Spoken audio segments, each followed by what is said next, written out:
आहूँगा। भुलावे तो नहीं भुलाओ। काबर जान था काबर इंतजार के घरे आना। अब बढ़ जाना था मोर रानी। सही बातें गा।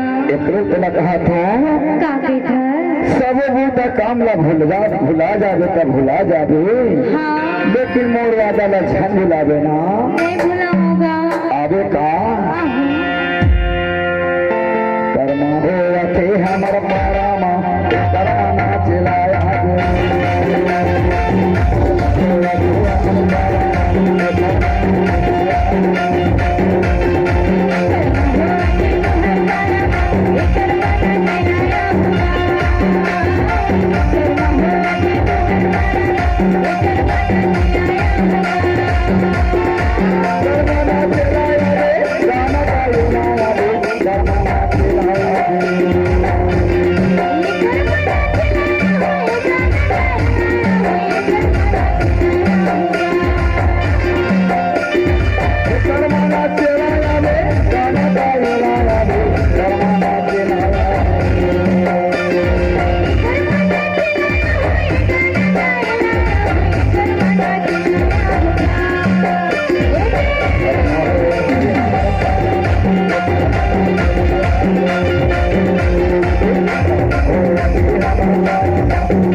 Bye.